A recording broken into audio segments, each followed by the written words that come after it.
Well, welcome back to another episode of Relation EQ. We are really excited to have this time the Erdmans. Last time we've had Lydia, but today we get the double whammy. We get Lydia and Steve, her husband, and we're going to be talking about employer-employee relationships. And boy, that's a hot topic and one that we are excited to cover today. So stay tuned.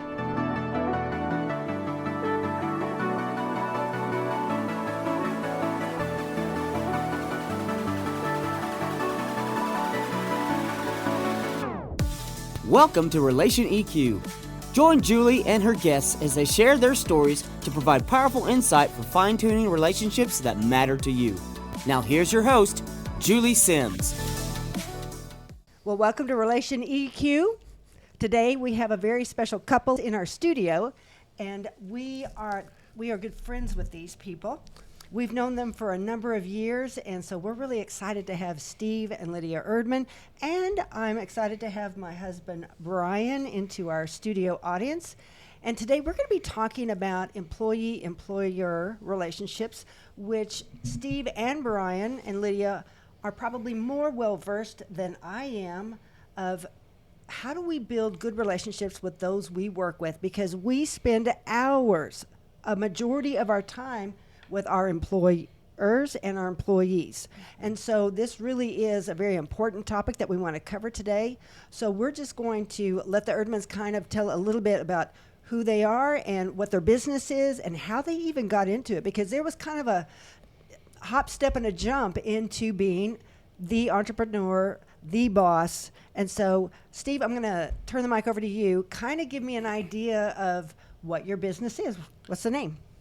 Well, our business is actually, the parent company is Sycamore 806, but the business name is Texas Glass Restoration and Window Cleaning. So we clean windows. Well, the crew cleans windows. I don't. It wouldn't turn out well. It's a true story. And you're right. I got there very naturally. You want me to do a background, I guess? Yes. Sure, yeah, give us some background. Well, it all started in the summer of 1978. I was born, and Maybe not that far back. okay, so speed it up a little bit. Well, after high school, I went into the military. I did 5 years in the Marine Corps, and I was an aircraft mechanic. And when I got out, because I couldn't stay there anymore because I got hurt a few times, and I had to figure out what I was going to do, I decided to go to college, which is not a bad step. And I got a degree in education, became an elementary school teacher, and we were youth pastors for a little while. Mm-hmm. And then from there, we started a family and realized that school teachers don't make a lot of money, especially when your wife is a stay-at-home mom, which is a very important job. It just doesn't pay that well. It's rewarding, though. Some days. We are all parents here. Right? Oh, goodness gracious. Anyway, going from a school teacher, I then moved from there to Pantech's weapons manufacturing facility, which is a very straightforward jump from school teaching. And I was there for 10 years. Started out in operations. I ended up in operations management and then moved into facilities management. So I've been in management over students, people, or grown-ups for 15, 20 years, I guess. Started in the military. And after I left Pantex, I made the next natural step from a nuclear weapons facility to I own a window cleaning company, because this makes perfect sense. It really does, doesn't it? But you learn things through each one of those different endeavors, those things that you go through. Teaching kids, depending on the age, some of it's just very authoritarian. You do it. I told you to do it. Go do it. But that's not the end-all, be-all way. There's 4 million different methods to manage people, and the one that I naturally leaned towards was more of a relational-based leadership.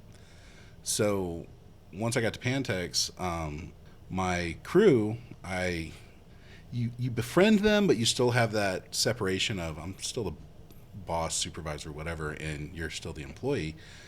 But I knew that I could not be successful in my job without them being successful in their job. And they recognized that I knew that, and I treated them with the respect that goes along with that. I don't know how to operate that machine in and out the way you do. I understand the basics behind it, but I don't know 100%.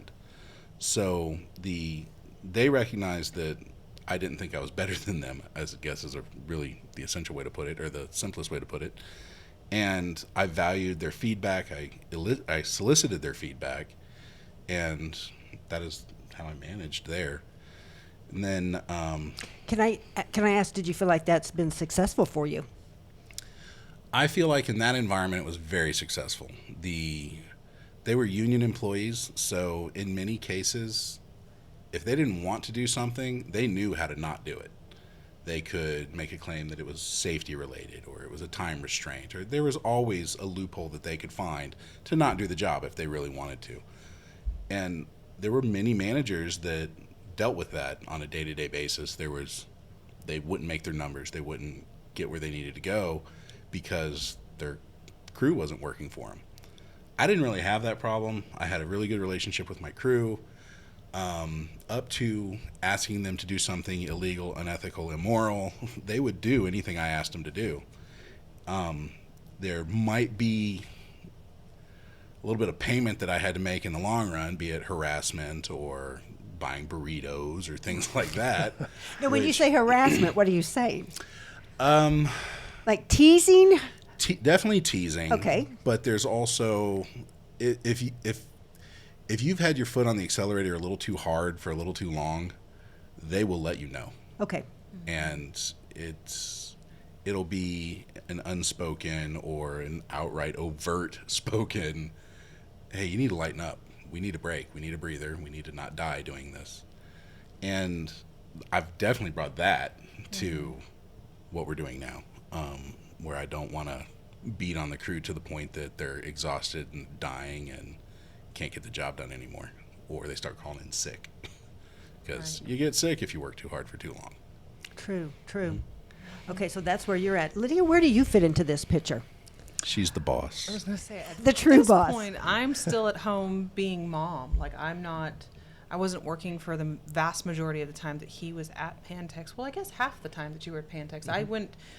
I stayed at home until our youngest was 4 years old, and then I went back into the workforce full-time at a hardware company, doing sales, relating to people every day, being professional with construction workers, which was not my natural bent. I hadn't worked around construction workers a whole lot, but I was received well because there was a natural respect that was shown there. Like, I didn't care how you came into the shop. I spoke the language that you needed me to speak as far as hardware and could get you what you needed. And so the guys didn't mind talking to me about it, whereas other people would be intimidated by a girl or not want to talk to a girl, not feel like she had the authority to get them what they needed. So yeah, that was kind of my experience while he was at Pantex. For the most part, I did a job jump shortly before you went to Pantex. I went into... Before I went or before I left? Before you left Pantex, sorry. Before you left Pantex, I did a jump from hardware to bookkeeping / personal assisting. So I took what I knew and translated it into serving essentially a couple. So doing their errands, whatever they needed, helping with the businesses.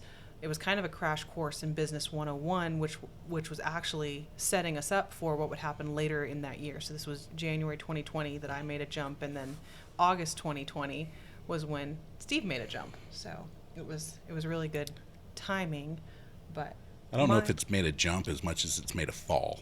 Right.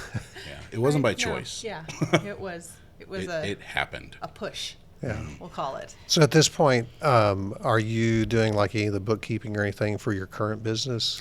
I cannot afford her. Right. Not right now. We do have a very affordable bookkeeper. I'm coming on right now in this season to be more of the help when it comes to logistics. All the little things that keep falling through the cracks, and it's just too much for Steve to hold in his head, is where I'm going to fill in and help facilitate all the little things. Create some systems so that we can get more done. Yes, we've grown enough in the past 2 years that we need some systems in place to in order to grow more. Yeah, So and that's where you shine, is your organizational skills for that. Yeah, Yeah. where I'm most comfortable. But my perspective on Steve's time, especially even in teaching and at Pantex, is that he was just really good at creating those relationships with the kids. Like, he had a lot of his students would tell him that it was actually fun to learn this year from you, because he never took himself too seriously. He never saw himself as, I am the leader, the end all, the be all of this classroom, or of his bays when he was working at Pantex, which is something that I think at the union employees especially hadn't seen or hadn't experienced, where he saw them as people, not just union employees to get the job done. And there was some give and take. Like, he says he's bought them burritos, and he, would joke with them and stuff like that. There were also moments where they had drugged their feet a little too much, and so he had the rapport with them to take them into a bay and tell them what for, and everybody went back to work. And so, did you know that you actually can, sorry, I don't mean to talk over you. Did you know that you actually can slam a 3,000-pound blast door? It can be done. You just have to be angry. It can be done. It's hard, but it can be done. I bet that Right. gets some attention. It does. Yeah. It really does. So that's the equivalent of being called on the carpet. The time that she's speaking of, yes, that was a day that just kind of fell apart, and it was actually one of my best workers in the long run. And it was his very first day with us, and his immediate opinion of me was, "Wow, Steve is angry." Well, no, Steve is angry right now. Steve isn't normally like this, but that was not a good day for me. But I did get the point across. And I had, what she was alluding to, and again, I'm really sorry for cutting you off, but I had built the rapport with them to where when I came in hot and angry, they recognized that, oh, he's mad, and I'm not normally like that. And I mean, I would get mad, but not like that to that extent. I would get mad in front of them. This time I was very clearly mad at them. And there's a distinction there. There's a difference. How was that? How was the situation resolved? Was it resolved? I mean, what worked? How did that play out? Well, it's something that's, I guess it's hard to explain. It sounds very trivial. Basically, it was all based over people not getting keys. So in the world that I was in, to get into a facility, you had to have a set of A keys and a set of B keys, red and yellow. And so no one person could have access to what we worked on, which was actually a very, very, very good idea. And it's something that's still in place. But people get tired of going and getting the key every day. So normally you have a rotation, and ours was on your honor, you have your rotation. Well, it got to where these two guys were the ones always having to go do it, and they got fed up with it, and they just didn't go get them one day. And I assumed that they had gone and gotten them, and they did not. And I get a phone call from someone who's trying to bring us a very important item that's not allowed to just kind of hang out for forever. And I was told that there's no one in your facility. So that was a bad day. I went and got it sorted out. This is what type of facility again, Steve? Yeah. Nuclear weapons manufacturing. Thank you. So we got it sorted out. No laws were broken, as far as I'm willing to admit on the radio or on recording. But I did learn from that I need to give my guys the power, the voice to tell me, hey, I'm tired of being the one that always has to do this. We need to spread this out. This needs to be a burden that we all carry, as opposed to I feel like I'm the one carrying this burden all the time.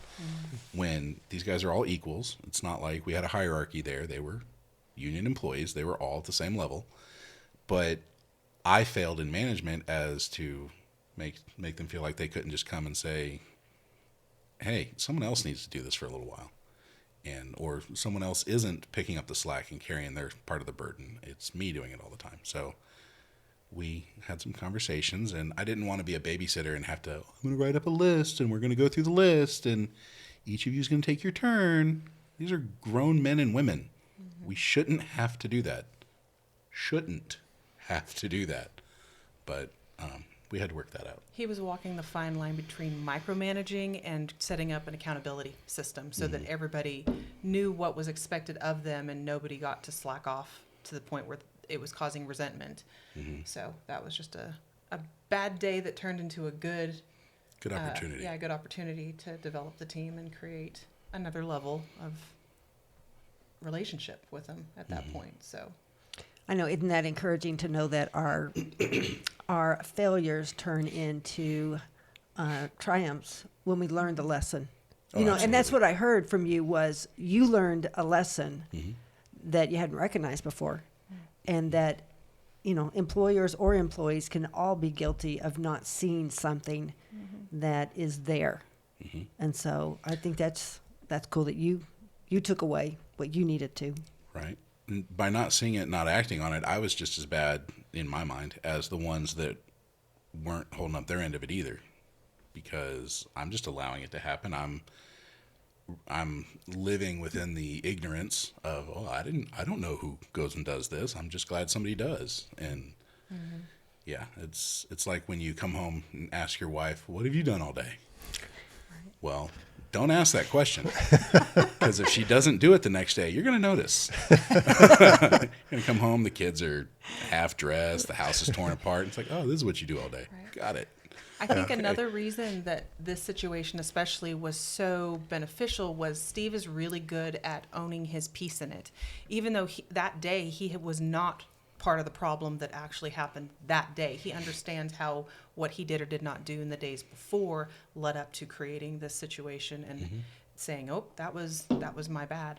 When I was in hardware, and there's such a benefit to owning your piece when there's a situation, because 9 times out of 10, it's not just the person that's upset, it's also whoever they're bringing in with them. When I was in hardware, I did a bid on a door, and I told you I spoke the language. So you had to say it's a 2.8 door. So that's 2 feet, 8 inches, which is actually 32 inches. But you have to be able to translate all of that in your brain when you're talking with other people that speak the language. And I got the language wrong. And we ordered a 3.5-foot door instead of a 3'6" door. Does that make sense? So it was not right. It was a foot too big for the opening. I know. It's just an example. Okay. Yeah. To me, The three, math three may and a not half work. feet 3.5 is the and a same as 3'6" 3 door. Yeah. Yes, but if you 6. say it was inches versus 3.5, anyhow. So we got it. I got it wrong. And they had to cut the door down and redo a bunch of things. But instead of being like, no, I'm pretty sure that was the guy on the other side that got it wrong. I don't know. I'm pretty sure I said it right. I was like, yep, that was me. I spoke wrong. I got it wrong. I'm so sorry. What can I do to help fix it? But yeah, there was not. It created trust with my boss that he understands that I'm not going to be perfect and I'm going to own it when I'm not. So Yeah, and I don't want to digress much, but that principle alone of owning your stuff in any kind of relationship is huge, absolutely huge. If you cannot own your stuff and your mess ups, you're going to have problems with relationships. And like you said, you earned trust back because you did own it. right. And so I think that is a key element of any kind of relationship is own your stuff. And don't start making excuses for it. Yeah, it really at any level of a relationship, whether it's professional, personal, anything, not taking the victim card, like, oh, well, it wasn't me, that's huge for people to see that. And like I said, you got that extra trust from it. One thing I wanted to go back to is you were talking about the rapport that Steve has with his employees. And, I think that's such an important thing. I remember when I was an intern, there were kind of 2 types of residents. There were those who the nurses feared, and there's the ones that the nurses respected. And the ones that they feared, would not call them in the middle of the night when they needed an order for something because they knew they'd get screamed at. And, and unfortunately, the patient might suffer in that situation.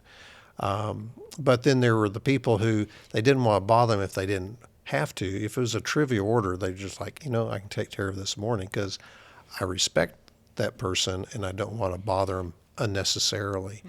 And I remember, I was a young, just, wet behind the ears MD, and And I remember I was being a little rough with the nurses, and I remember this staff member kind of taking me aside and says, you can gather more flies with honey than you can with vinegar.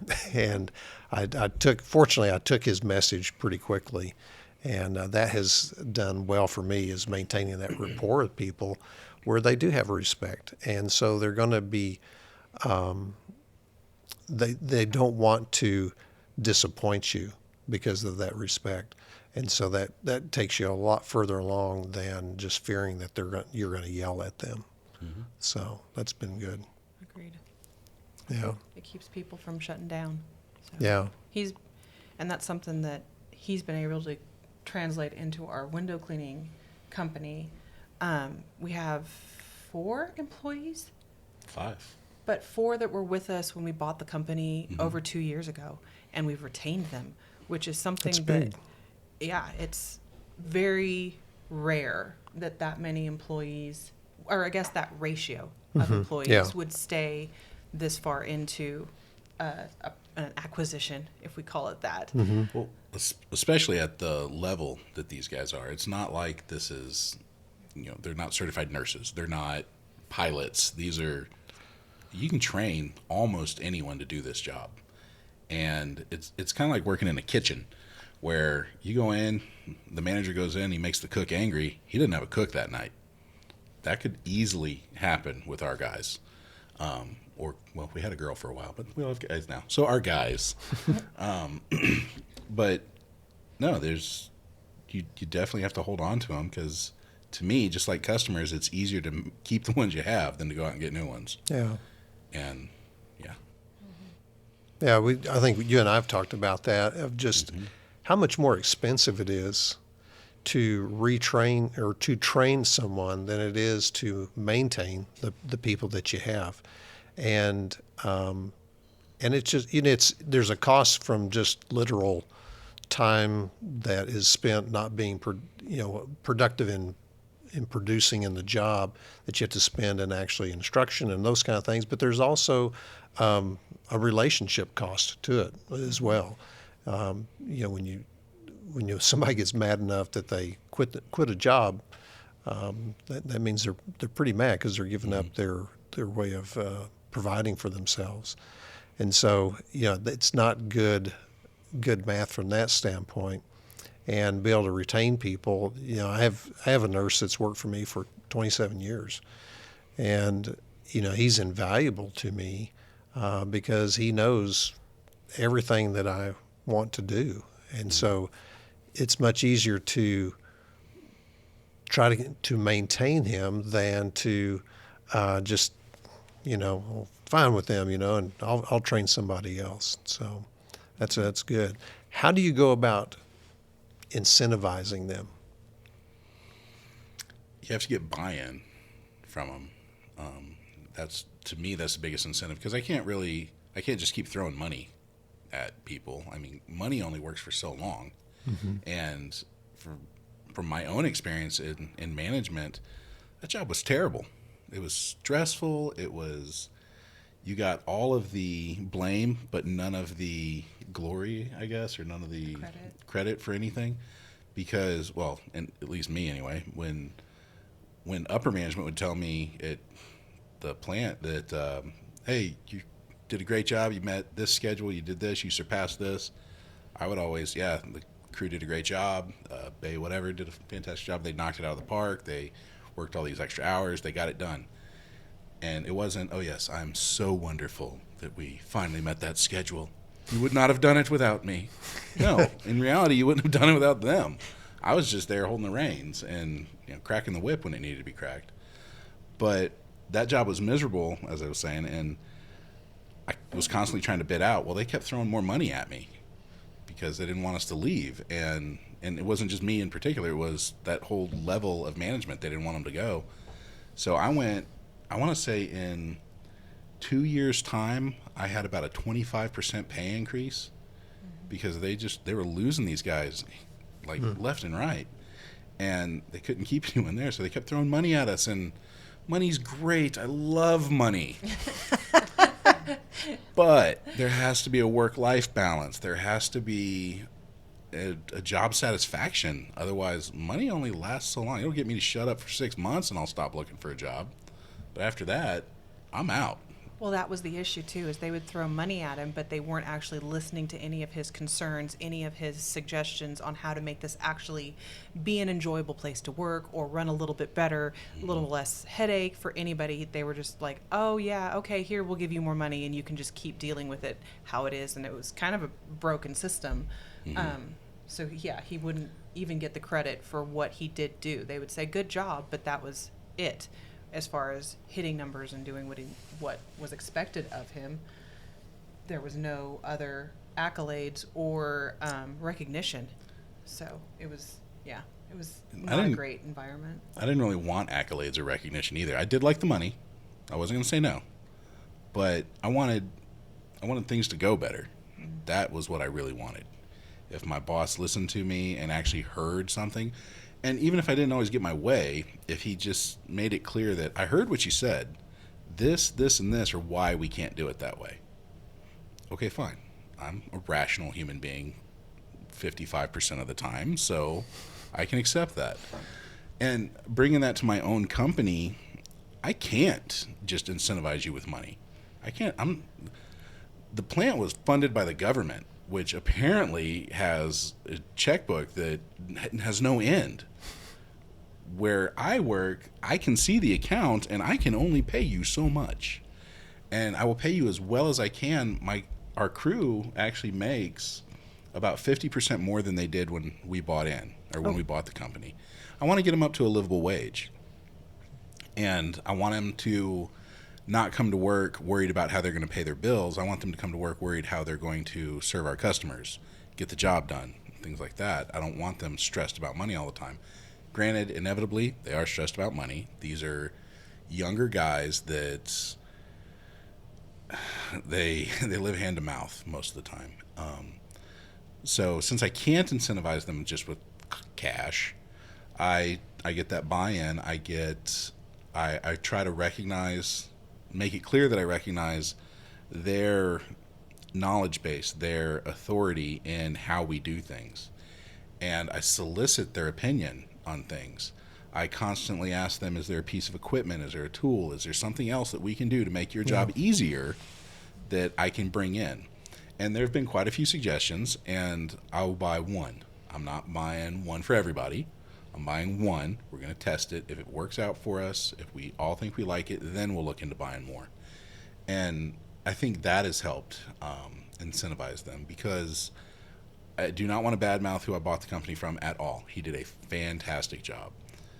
But apparently, you had your traditional window cleaning tools. That was what you used. Well, there's newer stuff on the market now that makes your life a little easier, so let's look into some of these things. So, I mean, shoot, I'm already in debt from buying the company. Let's go ahead and spend some more stuff on tooling. This will be fun. You know, Steve, one of the things, again, you're bringing up such a valid point of relationships is people want to be heard. Mm-hmm. And you made the point that even if they didn't agree or adhere to the things that you wanted to see changed, just being heard was important to you. Mm-hmm. And that's also what I'm hearing from your employees, that that you're creating that relationship with them of listening and being attentive to what their needs are, what's going on with them, how do we address that? And there again, I think that is a key principle for any relationship, is the sense of being heard, that it's not my way or the highway. Mm-hmm. That gets people nowhere fast. Mm-hmm. I make it clear to the crew that I know how to clean a window. I don't know how to clean a window like they clean a window. Does that make sense, I guess? Right. Yeah. I mean, You can't do what they do. I can't do what they do, how they do. Well, you've seen them here. They've cleaned this. They are Texas Glass is my window cleaning company. They are all over this place, and they're getting it done. If I were to do it, it would take me a solid week just on this building. Right. And it wouldn't look great. And you might have an imprint on the ground where I fell off the roof. It's just how it is. But having them be heard is definitely an important thing to me. There are plenty of times where over the past 2 years of owning it, 2.5, good Lord, how long have we owned this A thing? little over 2. Not In, quite in 2. that amount of time, I have tried to build it to where they're comfortable talking to me. You don't just come and tell me all the good things. You can come and tell me the ugly. And there have been times where I've come up with a plan. This is what we're going to do. This is how we're going to approach this. And for the most part, okay, fine. All right, Steve, that's how we'll approach it. But then there might be that one time where Sam or Zach come and talk to me and they say, okay, we could do it the dumbest way possible, like you said, or we could try and approach it from this angle. Well, I'm not so high and mighty that I can't be wrong. Okay, you want to do it that way? Let's do it that way. If it doesn't work, we're going to go back and try mine. But if you want to try it your way, go ahead. It doesn't cost us more. We're not risking anyone's safety in doing it this way. Sure, let's try it. And that, I think, has gone a long way with them as well. Yeah, I hope there's a lot of parents of teenagers that are listening to that. You know, that piece alone of there are times, you know, with your child that, you know, they can come up with ideas that can best you. And to be willing to let them give it a try. I think there's many parent-child relationship that, you know, if you give them a go and yet in the end if it didn't work out, okay, all right, now can we try my way? And there will be a learning curve either way. Oh gosh, that did work, or okay, yeah, now I see why you want this. But they just, again, that sense of being heard. Can you at least try my way? It gives them that sense of ownership. Now, how many employees do you have? Currently, we have 5. Okay, have you had more than that? Because I've seen a lot more show up at my. We've had at my 6 at one time, but we had to downsize. Not by my preference, but we had to. Okay, well. Someone was not living up to the standards that the company had.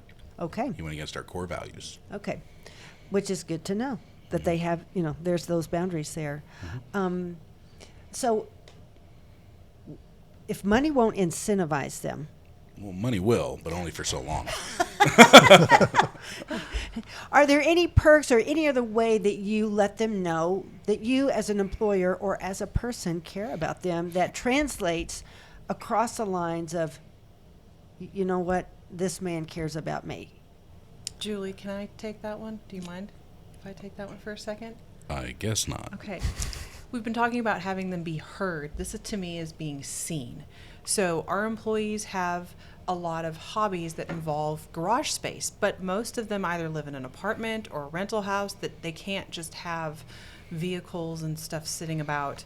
So we have a shop that allows them to bring their car projects to the shop, and they get to do that there in the off time. So they'll get to the shop, they'll clock out, and they can stay and work on their cars at the shop. It's something that Steve implemented because he saw that they had a desire to, or that they had a need, and he said, I think they can do that here, and we can work that out and let that be a bonus, a perk of being an employee, is that you have access to this space. Another thing that he's done with being seen is they get paid holidays now. Instead of, you're not going to make X number of dollars this week because, hey, it's Martin Luther King Day and we're closed, or even 4th of July, like the big holidays, Christmas. They get paid for that now, which is something that the previous owner didn't necessarily do. And the previous owner really seriously was great. He just didn't have the time to pour into this company where we have.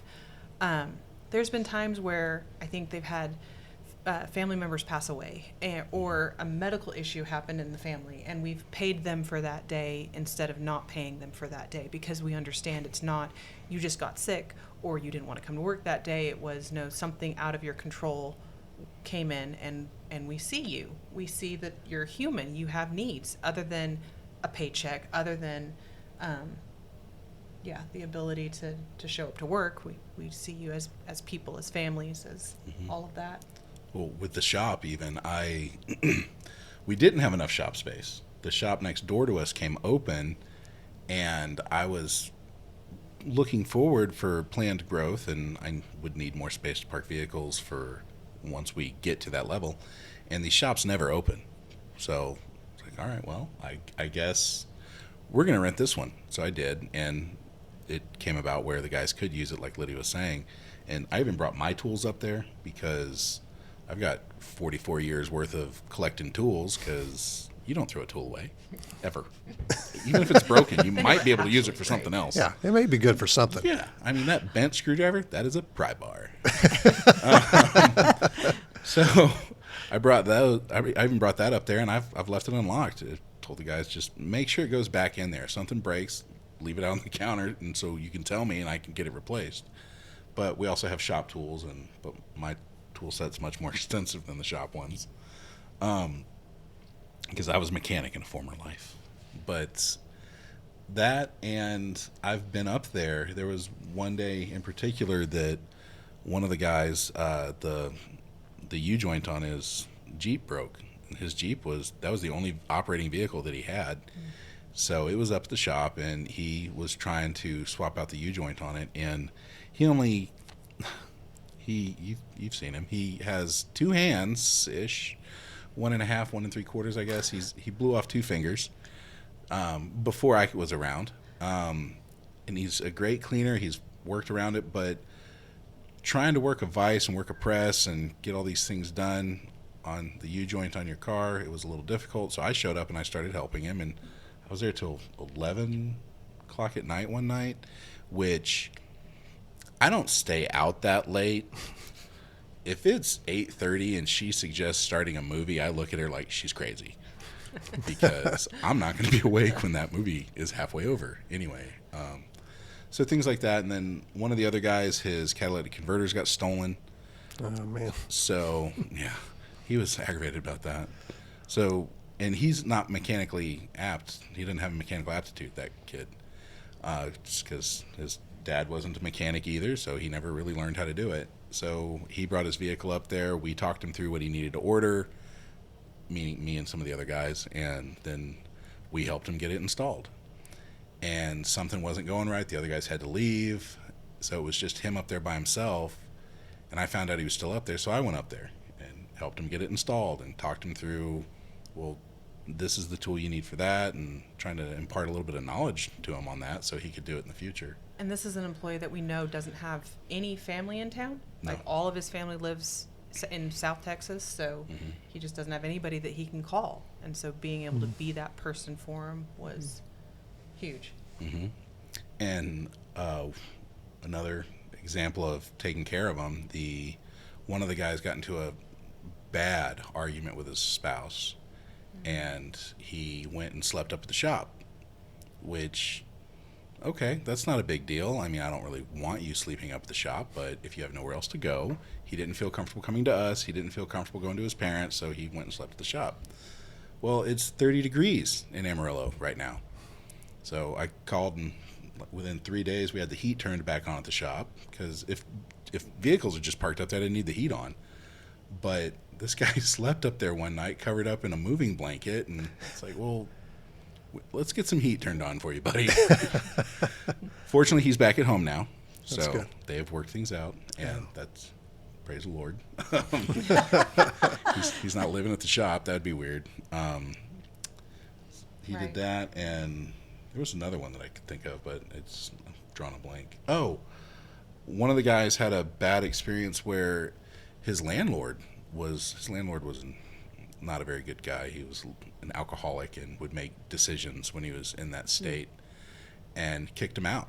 So they had to go find a place to stay quickly, and he didn't have the money for a down payment for the apartment. And I approached him because he's too proud to ask for anything, and I said, look, I'll loan you the money for the down payment just to get you guys into a safe place, because she needs to be a wife, but he has a fiance and 2 children, and they needed a place to stay, and so we got them set up in that place, which I didn't really think about that, but yeah. Right. I think what I like, what I'm hearing is that, you're making these guys be seen, like you said. You're hearing them. You're hearing what input they have in the job. They're achieving buy-in in it. But more than anything, you're creating a community. The two of you are creating a community with these guys, and that's priceless. And to have a community with your work, because those are the people you spend probably more time with than you do maybe even your family. That's really that's really precious. And so I can see why those guys have stuck with you for these 4 years that these 2 years that you've earned it or owned the place. So Yeah, what I see is a mother-father mentoring Yeah. going on, that they're looking at you probably far more than you realize. When you show love to them like that and the concern, and you're doing what a father or mother would do. Stay up, help them get that, the converter on. That's powerful. And that creates such a loyalty because you've exceeded the employer relationship. You've gone to a higher level of mentoring, life mentoring. And you don't know that what you're teaching them, that they will do that later for someone else. And that's what I feel like Brian and I have often thought about what we do. It's not just for, in the moment. We're hoping that whatever we do will replicate later on. That they'll see a kindness, they'll see something, and they'll want to do that and go, you know what? I had that done for me.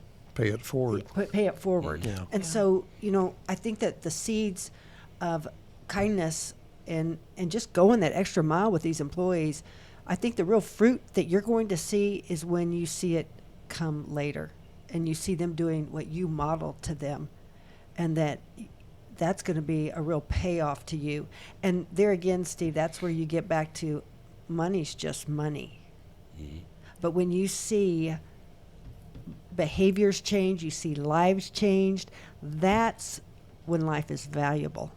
And we understand that conversion from never in our wildest dreams did we see ourselves owning a business, but then it went from never in our wildest dreams to, oh, that would be awesome if we could, to here we are, we own this company, we get to run this company every day, we get to have these employees and these conversations and these relationships, and we are well aware that we might be training our buyer at this point in time. Like one of our guys could rise up and buy this someday from us, which would be amazing and such a legacy to have. So that's something that we're looking forward to seeing how it all works out. Yeah. I think that's what I love about entrepreneurship is that, you've been an employee, both of you have been employees, a big part of your life. Mm-hmm. And there's some safety in that. There's a lot you don't have to deal with as an employee, but you made that decision to take that next step to where your financial risk is a whole lot more now. But you saw the benefit, and not just financial benefit, but just life satisfaction benefit, that you're impacting people, not just your customers, but your employees. And that's what I love about entrepreneurship, is it gives you that opportunity to do that for others. And whenever I see somebody who is striking out, with an idea, right now one of our sons is kind of in that point, thinking about different types of businesses and such. Mm-hmm. And it's exciting to see, because it's that creativity that was put inside of us that is coming out. And it's really, that creativity was put inside us for the benefit of others. And I think that's cool to see that.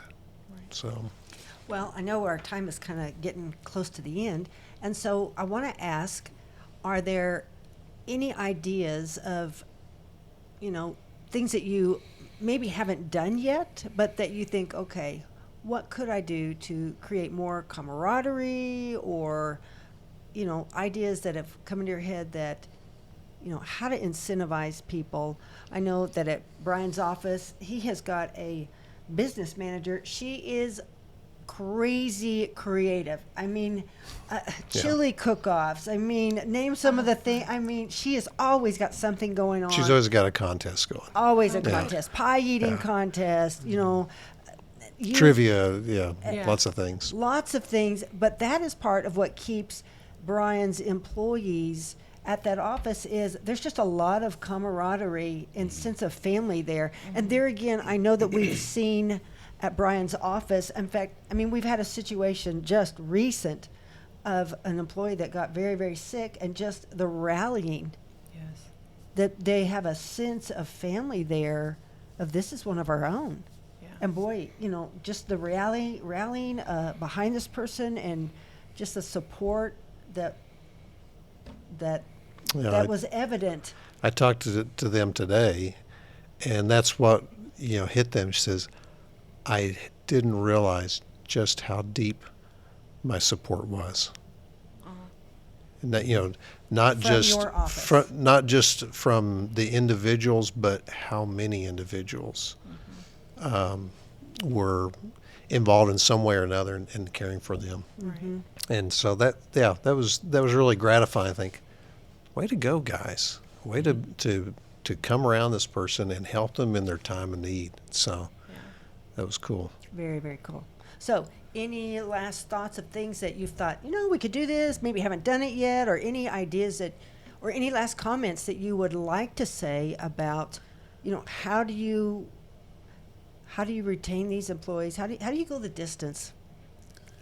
Well, retaining them, I think just having them feel like their family is a big part of it, and that's what we've been trying to do the 2 years that we've been there.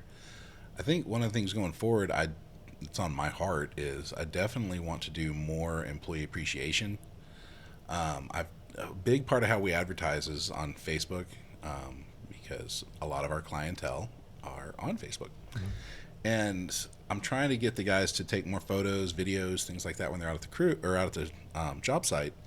And I haven't figured out quite a way to do it yet, but you bring in the pictures, you bring in the videos. If we do it and put them on the Facebook or put them on our Facebook page or whatever, then you get a little kickback, because that was a great video. That's something that we believe is good enough to draw in customers and really, really demonstrates how Texas Glass operates. So you need to be incentivized for that. I also want to do more employee appreciation things. We do dinner at Christmas, and we try to do throughout the year some barbecues here and there. We haven't been real good about it because we're busy. Got work. Yeah. I have 3 maniacs at home that I have to deal with and chase around on the weekends. And He's talking about his children, people. yes, my children, not the insane people that work for me, and I also try and value their home life balance as well. If they're working too late, I'll tell them, hey, you're not going to get that one done, so stop. We're going to have to come back anyway. Stop now. Go home. Get on with your day. We'll be back on Saturday, or we'll be back on next Wednesday. We'll be back whenever. And I really try and limit picking up missed stuff on Saturdays, because to me, your weekend is your time with your family. Right. Last week, actually, though, my crew leader told me that his wife works on Saturday. So he's got nothing going on. He's just sitting at home, and there were some jobs that we missed due to weather. And he said he would be more than happy to pick them up. So, okay, fine. Go ahead. You can do those jobs on Saturday. So he's getting overtime to do it.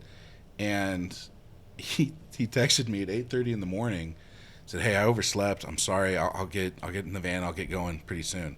I responded to him that, hey, you're on your own time frame today. You're running it. Go do what you're going to do. So I finally got a notification from our GPS that the van left at like 11 o'clock. And he was gone a few hours, and he came back, and all the jobs were done. All the customers were really happy because they got fit back in pretty quickly, and everyone's happy. So I'm trying to find ways like that to incentivize. I'd love if in the long run we found a way to where we could pay them as a commission base, like based off of how much we make, how much you make. And that incentivizes their work, and as opposed to, oh, we're just doing more jobs and the boss is getting more money. I don't like that mentality. Like, there's that joke right now there's that joke that people have said where a guy's at work, his boss pulls up to the job site in a brand new truck, and the guy says, "Wow, that's a really nice truck, boss." And the boss says, "Yeah, if you work all your overtime, you do all these jobs, you get it all done, I'll get another one next year." I don't like that. Wrong messaging, would you say? Yeah. Not the message I want. That's not his heart. No, not at all. I mean, granted, I do drive a nice truck, yay, but I I try and pour money back into the company. So if we can incentivize their work where they can actually very clearly see that the company made this is my cut, so we're both happy. We're both making more money, as opposed to I'm just working you harder and I'm making more cash for it. Ha ha ha ha ha. Which is how a lot of employees can begin to view things.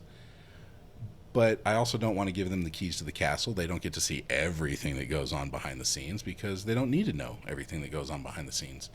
But they do need to know enough to recognize that I'm not saving money on days where we have snow because I'm not sending them out to work.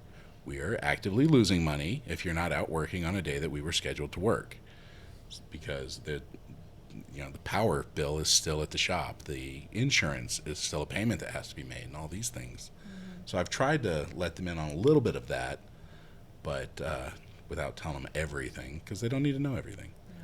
They don't want to know everything. Yeah. We also had a conversation about potentially implementing like a quarterly TGR family dinner or family meeting and having the wives come with the husbands as an employee appreciation, but also as another way of hearing them. Like, let's talk about what's good, let's talk about what's bad, let's talk about what's ugly. And I want to hear it from the employee, but also their spouse. Like, what is he coming home and telling you? I hate this, I can't stand that, this was great, this was awesome. I want to know from the wife's perspective, because they also, or the significant other, because it's not all guys and girls. So hear what they're thinking and what their perspective is on their person's employment satisfaction, like how are they feeling about their job. Another thing we've talked about, because we know that so many of our employees live hand to mouth because that's the level of job, the level kind of where they are. We've done Dave Ramsey for years. So talking about potentially giving them the opportunity to have us help them with that and give them some tools to where they don't have to do it. We know we have at least one couple that are better about it, but we have one couple that actually did do Dave Ramsey stuff, and I don't want this to be a commercial for Dave Ramsey necessarily, but this kid, well, I call him a kid, he's in his 20s. This guy, when he's sick, he doesn't hesitate to call me and say, "Hey, I'm sick and I can't come in today." Which, yes, that stinks as an employer, but if you're sick on Tuesday and you take Tuesday off and then you're healthy and back to work on Wednesday, awesome. I can deal with that, as opposed to you're sick on Tuesday, you bring yourself to work and you're only working at half speed all week long because you feel miserable and you don't start getting better till Saturday when you're off, and now you've infected the whole crew. So everybody's sick. Thank you. yes. But he's able to do that because he does Dave Ramsey. He has a little bit of a savings, so he's not worried where money's going to come from because he's got a little saved up. The other guys that spend everything that comes to them, which I don't mean to criticize them for that, I was that exact same way until I met this crazy woman over here that said we needed to save money. My theory was, I'll make more. It'll be fine. That's not true. I will make more, but it's nice to have a little something set aside. Yeah. Sometimes the ratio isn't correct where you're spending and saving. Yeah. Like, it's just not I'm really good at spending money. right. I am so good at it. So some financial wellness is stuff that we've talked Yes. about as a form of improving their life. Yeah. Just Yeah. through No, that's great. stuff like that. And I really do feel that, especially these four that have stuck with us this whole time, it is definitely on my heart that when we have this thing paid off, we're going on a trip. Right. And when I say we, I mean Lydia and myself, the four of them, their significant others if they currently have one, and we're going. It doesn't have to be anything crazy off the hook. It's like we're not going and touring Europe or anything, but we're going to go do something as a thank you. We couldn't have got here without you. Yeah. And I try and show little pieces of that. I say it all the time that we wouldn't be successful without them, but I'm trying to show it as well. I love that. I think that's a great way to end this episode of just, living it. Living proof that you care about your employees. Brian, do you have anything you want to add to this? Well, that pretty much covers it. I really love your hearts for your employees, And I just think that's a great message for our listeners to hear, that, wow, that, there is a purpose of business other than just making money, Absolutely. that you can impact lives. And in the long run, that's the greatest impact that you can have. So, inspiring story. Thank you for sharing. Thanks for having us. Yeah. It was fun. Thank you for joining us for this episode of Relation EQ. For more information on how you can fine-tune your relationships, visit our Facebook page at Relation EQ or email us at relationeq@gmail.com. Don't forget to follow our channel on Apple Podcasts and Spotify, or hit subscribe on your favorite listening platform so you never miss an episode. Join us again next week for more stories on Relation EQ.